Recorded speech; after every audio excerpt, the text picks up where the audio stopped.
Keep on dreaming. Heavenletter number 5704. July 7, 2016. I am big on dreams. Have them. Dreaming is setting your sights on what you would like. Watch out, however, that you don't turn yearning into a kind of begging for leniency. You are my child, and not a beggar. You do not ask me for a handout.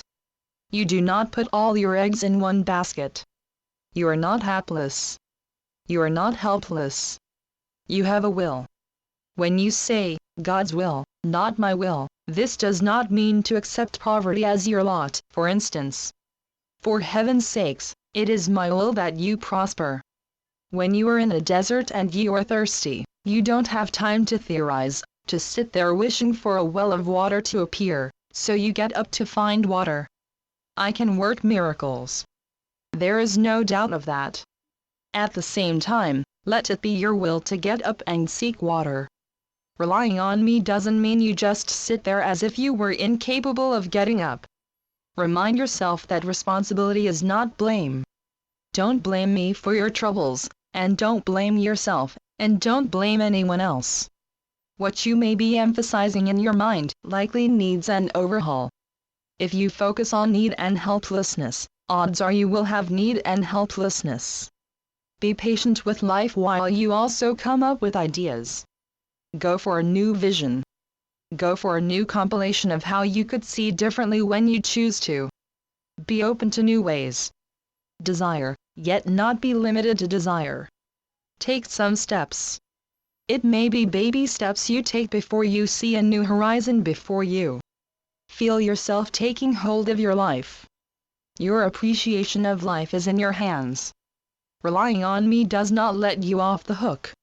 Let it sink in on you that you have responsibility, and that you have some thinking and rethinking to do. Rely on me, yes, and also rely on yourself. Find a way to take responsibility. This responsibility you take is like painting a different picture of your situation. Begin somewhere. Remind yourself that you are not a victim. It is easy to feel victimized, yet you are not to succumb to defeat.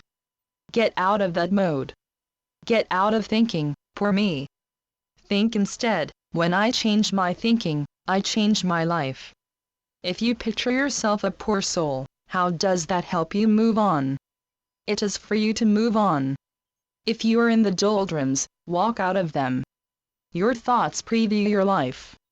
Yes, some lives certainly appear easier than other lives. Yes, some people are more lucky than you.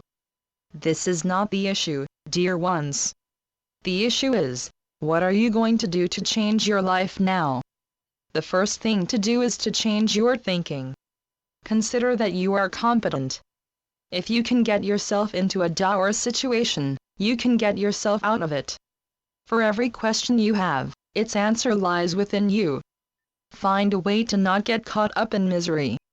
Let some lights go on in your mind and heart. What thoughts are you telling yourself? Your mind tells your heart what to feel. Your mind can tell your heart to feel upbeat just as your mind can tell your heart to feel down. You have habits of thinking. Develop new habits of thinking.